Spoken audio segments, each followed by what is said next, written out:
ዛሬ እንግዲህ በቀላሉ እንዴት በስልካችሁ ፓስፖርት መሙላት እንደምትችሉ ነው ማሳያችሁ። ኢፓስ ፖርታል ላይ ትገቡና ማለት immigration.gov.et ላይ ትገባላችሁ። ከዛን እዚህ ጋር ሶስቷን ነጠብጣብ ትነኩና ከታች ዴስክቶፕ ሳይት የምትላለች እሷ ኦን መሆኗን አረጋግጡ። እጅግ በጣም ቀላል ስለሚሆን ማለት ነው። ከዛን እሱ ኦን ከሆነ በኋላ ጌት ስታርትድ የሚል አለ። እዚህ ላይ የዩዘር አካውንታችሁን ታስገባላችሁ ማለት ነው። ከዛ በፊት ግን immigration.gov ላይ እንዴት ሬጂስተር መሆን እችላለሁ ለሚለው ደግሞ በሌላ ቪዲዮ ሰራላችኋለሁ። ግን መጀመሪያ አካውንት ያስፈልጋችኋል፣ ሬጂስተር ማድረግ አለባችሁ። ያን ስቴፕ እንግዲህ ለእናንተ ትቻለሁ። ግን ግልጽ ካልሆነ እንዴት ሬጂስተር እንደምታደርጉ ግር የሚላችሁ ከሆነ እሱ ላይም ቪዲዮ እሰራላችኋለሁ። ኦልሬዲ እኔ አካውንት ስላለኝ በአካውንት ይገባለሁ። ያው እዛ ሬጂስተር ስታደርጉ ግዴታ ስልክ ቁጥር ስለምትጠቀሙ እዛ ስልክ ቁጥር ላይ ኦቲፒ እንዲልክላችሁ ታዙታላችሁ። ሴንድ ኦቲፒ ትሉታላችሁ ማለት ነው። ቁጥሩን ከራሱ አውቶማቲክ ወደዛ ስቴፕ ያመራችኋል። ከዛም ባለ 6 ዲጂት ሜሴጅ ይልክላችኋል። እሱ ሜሴጅ ያው እዚህ ጋር አላሳያችሁ። እሱን ትሞሉና ቀጣዩን ስቴፕ አሳያችኋለሁ። ይሄው እንደምታዩት እንግዲህ ስንት አይነት እንትኖች አሉ፣ አገልግሎቶች አሉ። ኦሪጂን አይዲ እና ፓስፖርት፣ ሌሎቹ ግን ገና ከሚንግ ሱን ይላል። ስለዚህ ፓስፖርት የሚለውን አማራጭ ትነካላችሁ። ፓስፖርት የሚለውን አማራጭ ትነኩና አሁን እየሞላ ያሉት የእድሳት ስለሆነ የሁለተኛውን አማራጭ እጠቀማለሁ ማለት ነው። አንደኛው አማራጭ ኢዝ ዚስ ዩር ፈርስት ታይም፣ ይህ ለመጀመሪያ ጊዜ ነው እያመለከታችሁ ያላችሁት ወይ ይላችኋል። አዲስ ፓስፖርት ከሆነ እሱን አማራጭ ትነካላችሁ። አሁን ግን እየሞላ ያሉት የእድሳት ስለሆነ የሁለተኛውን አማራጭ ሃቭ ዩ ኤቨር ሄልድ አን ኢትዮጵያን ፓስፖርት የሚለውን ሁለተኛውን አማራጭ እጠቀማለሁ። ከዛን ተርምስ እንደ ኮንዲሽን አለ፣ አይ አክሰፕት ብላችሁ ኔክስት። ይህ ፎርም የሚሞላው ለአዋቂ ነው ወይስ ለልጅ ይላችኋል። ለአዋቂ ነው። እናንተ ለልጅ የምትሞሉ ከሆነ ለልጅ ትሉታላችሁ ማለት ነው። ሪዝኑ ምንድን ነው የሚለውን ደግሞ እዚህ ጋር ይጠይቃችኋል። እዚህ ጋር የምትሞሉት እንግዲህ ቅድም ኦልሬዲ ፓስፖርት አለኝ ብዬ የለ ወይ ኤክስፓየርድ ሆኖ ወይ ሎስት ሆኖ ወይ ደግሞ ዳሜጅድ ሆኖ ወይ ደግሞ ፐርሰናል ዲቴል ከማስተካከያ ተፈልጎ ወይ ደግሞ በቪዛ ምክንያት ወረቀቱ 32 ገጹ አልቆ ሊሆን ይችላል ማለት ነው። እኔ አሁን ዶክመንቱ ኤክስፓየርድ አድርጎ ነው ለሚሞላው አካል ይሄው ዶክመንቱ ቀኑ ደርሶበት ነው ኤክስፓየርድ ሊያደርግ። ኔክስት ከ9ኙ 3ኛ ስቴፕ ላይ ደርሰናል። ፈጠን ለማለት እሞክራለሁ።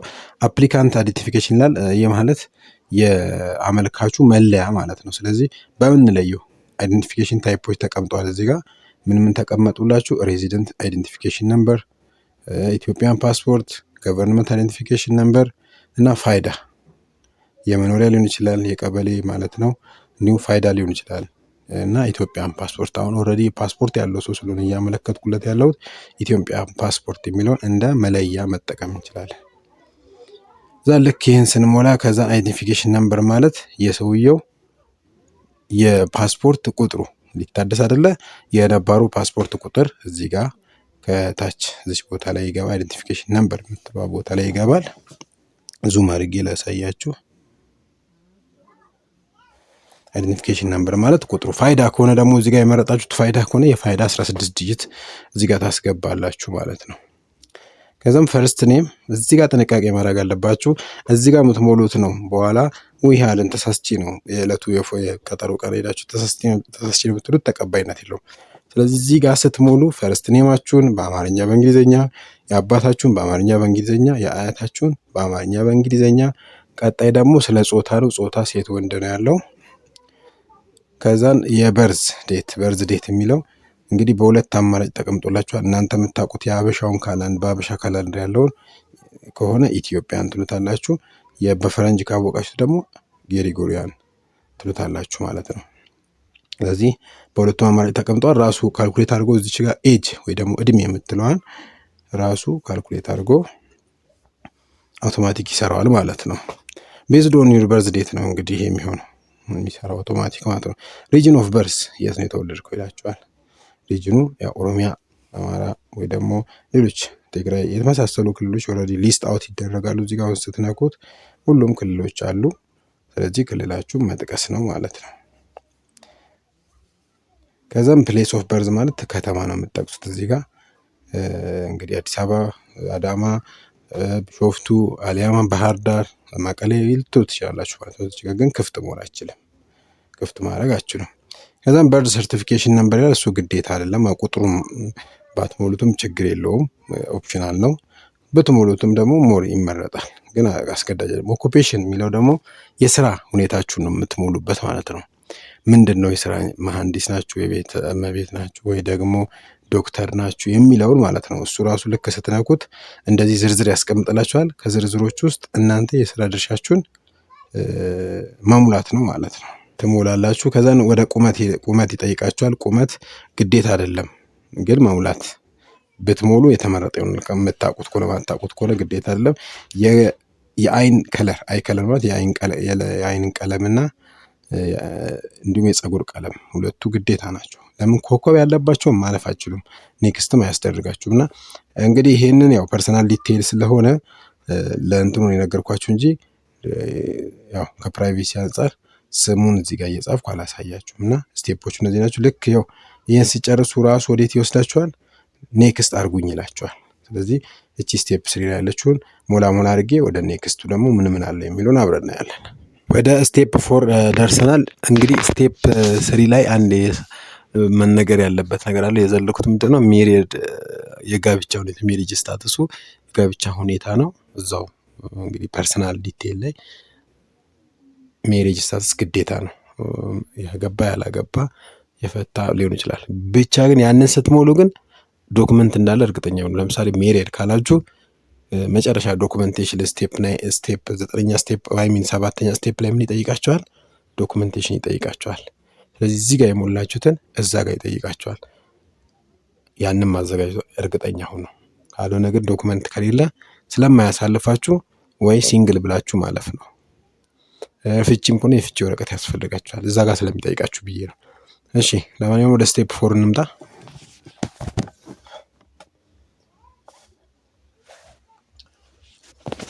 ስቴፕ 4 እንግዲህ አራተኛው ክፍል ላይ እንደምታገኙት የአድራሻችሁን የት እንደምትኖሩ አሁን ያላችሁበትን አድራሻ የምትጠቅሱበት ነው። ሪጅን ትጠቅሳላችሁ። ሲቲ አለቀ በቃ። ሪጅን እና ክልሉንና ከተማውን ከጠቀሳችሁ በቂ ነው። ዞን፣ ወረዳ፣ ቀበሌ የሚለውን መሙላት ግዴታ አይደለም፣ ግን እንደ አማራጭ መሙላት ትችላላችሁ ከፈለጋችሁት ማለት ነው። ሌላው እዚህ ውስጥ ደግሞ ምን አለ? ሆም አድሬስ ማለት ልዩ ስሙ የቦታው አካባቢው ልዩ ስም ምን ይባላል የሚለውን ዝም ብላችሁ ባዶ እንዳይሆን መሙላት አለባችሁ። ምክንያቱም ኮከብ ስላለው ኮከብ ያለው ደግሞ ስለማያልፍ መሙላት ግዴታ ነው ማለት ነው። እንግዲህ ግልጽ ያልሆነ ነገር በኮሜንት ጠይቃላችሁ። ፈጠን ብሎ ሁሉንም ስቴፕ በፍጥነት ለማዳረስ ነው። ግልጽ ያልሆነ ነገር ካለና እንዲሞላላችሁም ከፈለጋችሁ ደግሞ እኔ ልረዳችሁ እችላለሁና ዲኤም ልታደርጉልኝ ትችላላችሁ። ይሄን ያው እነዚህ ፐርሰናል ዲቴይል ስለሆኑ ሞላና ኔክስት ላይ ምን እናገኛለን የሚለውን አብረን እናያለን። ወደ 5ኛ ስቴፕ ደርሰናል። እንግዲህ 9 ስቴፕ ነው የሚጠበቅብን ብያችኋለሁ። 5ኛው ምንድነው የሚለን? ኮንታክት ዲቴይል፣ ያ ማለት ስልክ ቁጥራችሁ የምታስገቡበትና ኢሜይላችሁን። እዚህ ጋር እንግዲህ ኢሜይል ከሌለኝስ የሚል ጥያቄ ሊነሳ ይችላል። ያው ቀጣይ በኮሜንት የምጠብቀው ጥያቄ ስለሆነ ልመልሰው ከወዲሁ። ኢሜይል አድሬስ ከሌላችሁ የጓደኛችሁን ወይ ደግሞ እዛው የሚሞላላችሁን ሰው ኢሜይል መጠቀም ትችላላችሁ፣ ችግር የለውም። ግን የእናንተ ደግሞ ባይ ዴፎልት ያው ማንም ሰው ኢሜይል ይኖረዋል ብዬ አስባለሁ። ግን ኢንኬስ ከሌላችሁ ግን የጓደኛችሁን መጠቀም ትችላለች፣ ወይ ደግሞ የቤተሰብ የአንድ የቤተሰብ አካል ኢሜይል መጠቀም ትችላላችሁ። ግን ክፍት መሆን የለበትም፣ ለምን? ኮከብ ስላለው ማለት ነው። ስለዚህ ስልክ ቁጥርና ኢሜይል አስገብቼ በኔክስት ስቴፕ እንገናኛለን። 6ኛ ስቴፕ ደርሰናል፣ ከ9ኙ ማለት ነው። አፖይንትመንት ዲቴይል ይላል። ይህ እንግዲህ ቀጠሮ የት እንደምትሄዱ ማለት እናንተ ራሳችሁ በምትፈልጉት ለእናንተ በሚቀርብ ቦታ ላይ አክሰሱ የምታገኙበት እድል ለመፍጠር ነው። ስለዚህ አዲስ አበባ ነው ሞር እኔ ፎከስ አድርጌ እየሰራ ያለሁት እና ለምሳሌ አሁን ካንትሪ አዲስ አበባ ይባል ካንትሪ ኢትዮጵያ ነው፣ ባይ ዲፎልት ይሄ ኢትዮጵያ ነው። ኢንሮልመንት ኦፊስ የሚትለው እዛ ጋር ነው ጨዋታ ያለው። እዚህ ጋር ስትሞሉ እንግዲህ ያስቀመጣቸው ዝርዝሮች አሉ። ልክ ስትነኩ እነዚህን ዝርዝሮች ዝርግፍ ያደርግላቸዋል። ልክ ፕሊስ ሴሌክት የሚለውን ስትነኩ ያመጣላቸዋል። መቀሌ፣ ድሬዳዋ፣ አቃቂ ቃሊቲ ኢሚግሬሽን ዋናው ቢሮ፣ ያ ማለት የጎተራው፣ ጂጂጋ፣ በቃ ሁሉም ከተሞች አሉ። ኦልሞስት ይሄ አይሲኤስ ያለበት ሁሉም ተዘርዝረዋል።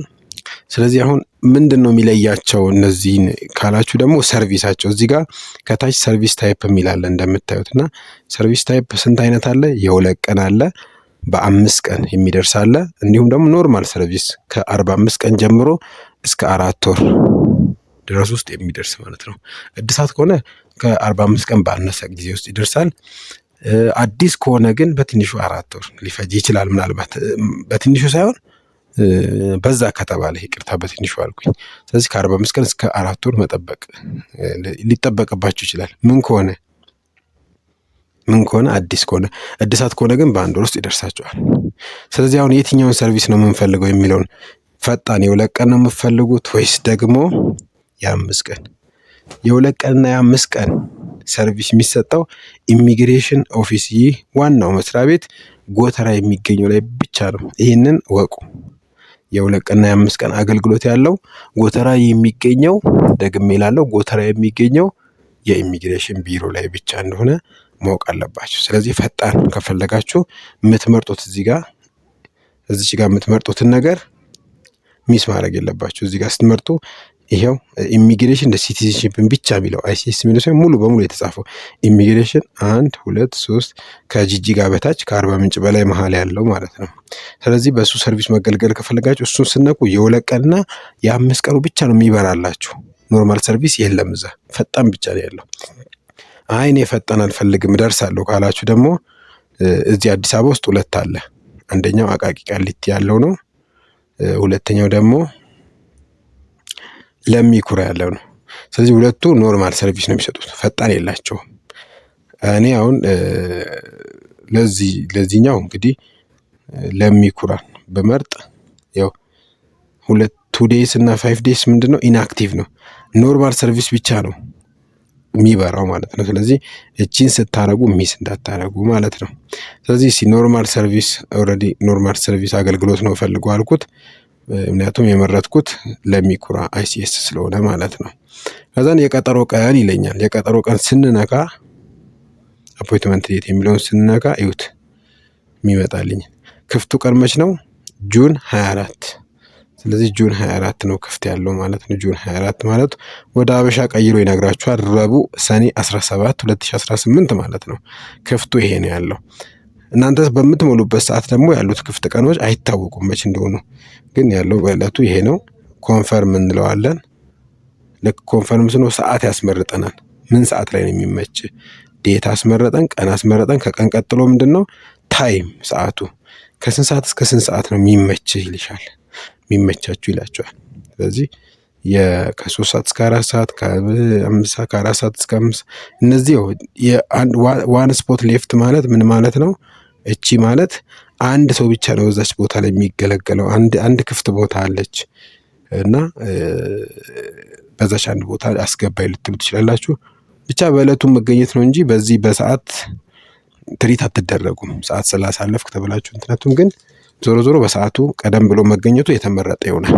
ለምን በሰዓት አልተገኘም የሚል ጭቅጭቅ ውስጥም ከምገቡ ማለት ነው። ግን በዕለቱ ቀድማችሁ ሄዳችሁ ሰዓቱ በእነሱ ወይ ደግሞ በስራ መብዛት ምክንያት ወይ ደግሞ ተጠቃሚ ምክንያት መብዛት ምክንያት አንዳንድ ሊሆን ይችላል። ከሰዓታችሁ አልፋችሁ ልትስተናገዱ ትችላላችሁ። ግን ቀድማችሁ መገኘት ለእናንተ ትክክለኛ አማራጭ ነው ማለት ነው። ለምሳሌ የመረጥኩት ሰዓት እኔ ክፍት ቦታዎች እየጠፉ ነው። በስመ አብ ከ7 እስከ 8 የሚለውን መርጬዋለሁ። ኔክስት በጣም አሪፍ። አሁን ነው እዚህ ጋር ነው ወሳኙ ስቴፕ ማለት ይሄ ነው። በቃ እዚህ ጋር የምትፈተኑበት ነው። ይሄ 7ኛው ስቴፕ ማለት ምንድነው? ይላል 7ኛው ስቴፕ አፕሊካንት ምን ዶኩመንት፣ ስንት ዶኩመንት ነው የሚፈልገው? 3። ለምን 3 ሆነ? የሞላሁት እዛ ጋር ለበርዝ ሰርቲፊኬት ባይ ዲፎልት ሁሉም ጋር አለ። ሜሬጅ ሰርቲፊኬት የጠየቀው ደግሞ ለምንድን ነው? እዛ ጋር ሜሪድ ብዬ ስለሞላሁት ነው ማለት ነው። ኢትዮጵያን ፓስፖርት ደግሞ የጠየቀኝ ለምንድን ነው? ለአይደንቲፊኬሽን ዲቴይል ነው ባይ ዲፎልት። ይሄ ለአይደንቲፊኬሽን ዲቴይል የሚጠቅመው እንደገና ኦልድ ፓስፖርታችሁንም ማስገባት አለባችሁ። ለምን አዲሳት ከሆነ የቀድሞ ፓስፖርታችሁን ግዴታ እንደ ዶክመንት ማያያዝ አለበት ማለት ነው። ስለዚህ እነዚህን ዶክመንቶች ካያያዝኩም በኋላ ኔክስት ምን ይጠብቀናል የሚለውን አብረን ያለን ጥንቃቄ አድርጉ ላለሁ። እንደምታዩት እንግዲህ ሁሉም ዶክመንቶች 3 ዶክመንቶች ሙሉ ገብተዋል። እዚህ ጋር ሚስ ማድረግ የሌለባችሁ ሌላ አንድ የምነግራችሁ ነገር ምንድነው ከ1 ሜጋባይት በላይ መሆን የለበትም ፋይላችሁ። ኮምፕረስም አድርጋችሁ ወይ ደግሞ ስክሪንሾትም አድርጋችሁ ቢሆን ሳይዙ እንዲቀንስ ማድረግ አለባችሁ ማለት ነው። ወይ ስካንም ከሆነ በዛው ስታይል ነው መሆን ያለበት። ከ1 ሜጋባይት ወይ ደግሞ ከ1024 ኪሎባይት በላይ ከሆነ አይጭንላችሁም፣ ቱ ላርጅ ይላችኋል ማለት ነው። ይሄው ዶክመንቶቹ ይሄው ገብቷል። ኔክስት እዚህ ጋር አዲሽናል ዶክመንት እንደው የምታያይዙት ዶክመንት ካለ ለምሳሌ አሁን ጠፍቶብኛል ካላችሁ ግዴታ ምን ማስጨመር አለበት? የፖሊስ ምናምን ይጠይቃችኋል። ስም መቀየር ከሆነ እዚህ ጋር ተጨማሪ ዶክመንቶች ሊጠይቃችሁ ይችላል፣ የፍርድ ቤት ምናምን እና ኔክስት ወይ እንግዲህ ዩ ካንት ቼንጅ ኤኒቲንግ አፍተር ዘ አፕሊኬሽን ሰብሚትድ ሰብሚት። አሁን እንግዲህ ይሄ የሰውየው የተሞላለት ሰው ዲቴይል ነው። አፕሊካንት ዲቴይል አለ፣ አፕሊኬሽን ታይፕ አለ፣ ሁሉም ነገር እዚህ ጋር ቅድም የሞላችሁት 9ኙም ስቴፕ ላይ የሞላችሁት ወደ 6ቱ ስቴፕ ላይ የሞላችሁት ሙሉ እዚህ ጋር አለ ተዘርግፎ ማለት ነው። ስለዚህ ክሮስ ቼክ አድርጉ። ለምን ሰብሚት ካላጋችሁ በኋላ ምንም አይነት ርህራሄ ስለሌለው ወይ ደግሞ በዛው ትርኢት ስለምትደረጉ ወይ ድጋሜ አፕላይ ማድረግ ይጠበቃችሁ። አሁን ኢንኬዝ ተሳስታችሁ ሰብሚት ካረጋችሁ ክፍያ ከመፈጸማችሁ በፊት ካንስል አድርጋችሁ ወይ ደግሞ ትታችሁት ሌላ እንደ አዲስ መጀመር ትችላላችሁ፣ እንደተሳሳችሁ ከተሰማችሁ። ስለዚህ ተሳስታችሁ አትክፈሉ። በቃ እንደተሳሳችሁ ከተሰማችሁ ሰብሚት እንኳን ብላችሁ ስህተት እንዳለው ከተሰማችሁ ስትጽፉ ከተሳሳታችሁ አደራ ክፍያ አትፈጽሙ። እንደገና አዲስ አፕላይ አድርጉ ማለት ነው። እንደ አዲስ አሁኑ ያኑን ስቴፕ ተከትላችሁ አፕላይ ማድረግ ነው። ያው የዚህ ጋር ፐርሰናል ዲቴል ስለሆነ ሃይድ ነው የሚሆነው፣ ብዙ ይሸፍናችኋል ቅድም ስለሞላ ናቸው። ይህን ይመስላል። ከዛስ ምንድነው የሚደረገው? ኮንፈርም ማድረግ አለባችሁ። ከታች እቺ ያለች እቺን መንካት ነው የሚጠበቅባችሁ። ፋይናሊ ኮንፈርም የምትላለች ታች እርግጠኛ ከሆናችሁ ማለት ነው የሞላችሁ ተገልክ እንደሆነ ከተሰማችሁ። እንግዲህ ኮንፈርም ካረጋችሁ በኋላ የሚጠብቃችሁ ምንድነው? ክፍያ ነው። ክፍያ መፈጸም ነው። ክፍያ በምንም አይነት መንገድ ነው የምትፈጽሙ? በ3 አይነት መንገድ ነው። ሲቢ ብር፣ ሞባይል ባንኪንግ እና ቴሌ ብር ነው እዚህ ጋር የሚያስቀምጥልን። ክፍያውን መፈጸም ያለባችሁ በ48 ሰዓት ነው። ካልሆነ ግን ካንስል ይሆናል ማለት ነው። ድጋሜ ፔመንቱ እስኪያልቅ ድረስ አፕሊኬሽኑ አየር ላይ ነው የሚኖረው። ስለዚህ ፕሮሲድ ቱ ፔመንት። ልክ ወደ ፔመንቱ እንግዲህ ስንሄድ ይሄን አምጥቶልናል። ክፍያ ከተፈጸመ በኋላ ምንም አይነት ቅያሪ መቀየር አትችሉም፣ ስም መቀየር አትችሉም፣ ዲቴልም መቀየር አትችሉም። ስለዚህ እዚሁ ቪው ዲቴል ብላችሁ ከአፕሊኬሽን ሰመሪ ፊት ለፊት ቪው ዲቴል የምትላለች እሷን ነግታችሁ እርግጠኛ ሆናችሁ ወደ ክፍያው መሄድ አለባችሁ ማለት ነው። ክፍያ ስትፈጽሙ አሁን ከዚህ ምንድነው የምትፈልጉት? መጀመሪያ ሪዳይሬክት በቃ አሁን ኦልሬዲ እርግጠኛ ከሆናችሁ ብሩ 5000 ነው የሚጠበቅባችሁ ብሏችኋል። ፔመንት ዲቴይሉን መች ስንት ሰዓት እንደምትመጡ የሚያሳይ ሁሉ ነገር እዚህ ጋር ተቀምጧል። የቀጠሮ ቀናችሁን ምናምን። ሌላውን ፐርሰናል ዲቴይል ደግሞ ማየት ከፈለጋችሁ ቪው ዲቴይል ብላችሁ እርግጠኛ ለመሆን አንድ ዙር ታያላችሁ። እዛ ሪዳይሬክት ትሉታላችሁ ወደ ክፍያ ድረገጽ፣ ወደ ሌላ ድረገጽ ይመራችኋል። እስቲ እዛ ድረገጽ ላይ ደግሞ ምን አለ? ይኸው እንደምታዩት ነው። ስም አለ፣ ኦርደር ኮድ አለ፣ አማውንት አለ። ታሳያችሁ። ይኸው ስቴፑ ይሄ ነው። አማውንቱ እዚህ ጋር ተጽፏል። ስቴፖቹ ስቴፕ 1 ሲቢ ሞባይል ባንኪንግ ትከፍታላችሁ። ከዛ በኋላ ገቨርንመንት ሰርቪስ የሚለው ውስጥ ትገባላችሁ። ከዛ ሴሌክት ኢ ፓስፖርት ሰርቪስ። 5ኛ ስቴፕ ላይ ደግሞ ሴሌክት ኢሚግሬሽን ፓስፖርት ዊዝ ኢ ፓስፖርት ኢንሰርት ኮድ። ኦርደር ኮድ አለ አይደለ? ኤኢፒፒ ምናምን ያው ሊሆንም ላይሆንም ይችላል። እናንተ ሌላም ሊሆን ይችላል። ብቻ እሱን ኦርደር ኮድ ኮፒ አድርጋችሁ እዛ ጋር ታስገባላችሁ። ክሊክ ኮንቲኒው ስትሉት ክፍያው እንደተፈጸመ ያረጋግጥላችኋል ማለት ነው። ከዛ ፋይናሊ ሬዲ ትሆናል። ኢፍ ዩ ኒድ አሲስታንት። ስለዚህ ማንኛውንም እርዳታ ከፈለጋችሁ እንድሞላላችሁ ከፈለጋችሁ ቼክ ልታደርጉኝ ይችላል፣ ዲኤም ልታደርጉኝ ትችላላችሁ። ዝግጁ ነኝ፣ እረዳችኋለሁ፣ አግዛችኋለሁ ማለት ነው። አመሰግናለሁ። እስኪ ክፍያው ተፈጽሞ ደግሞ እንደሚመስል አብረን እናያለን። ከፍዬ ተመልሻለሁ። መክፈላችሁን በምን ታረጋግጣላችሁ? ወደ immigration.gov.et ወይ ደግሞ ወደ ዋናው ወደ መጀመሪያው አሁን ፎርም ስትሞሉ ሌላ ስቴፕ ላይ ያላችሁት ወደ ሆም ትመለሳላችሁ። ወደ ዋናው ቅድም ወደ ገባችሁበት ድረገጽ ማለት ነው። immigration.gov.et ላይ ትገቡና ልክ ማይ አፕሊኬሽን የሚል ዝርዝር አለ ከታች ማለት ነው። እሱ ስር ፔመንት ኮምፕሊትድ የምትል ምልክት ማሳየት አለበት ማለት ነው። ስለዚህ እንዴት ነው ያለውን ስታተስ ማወቅ የምችለው የሚለውን ደግሞ ለማወቅ ያለበትን ሁኔታ ለማወቅ ያቺን የሞላናትን ፎርም እንዴት እናገኛታለን የሚለውን እንይ እስቲ። እንግዲህ እዚሁ ፔመንት ኮምፕሊት ከሚለው በላይ 3 ነጠብጣብ አለች። ፔመንት ኮምፕሊት በሚል ከፍ ብሎ እዛው የሞላችሁት አፕሊኬሽን ላይ 3 ነጠብጣብ አለች። ዙም አድርጌ ላሳያችሁ።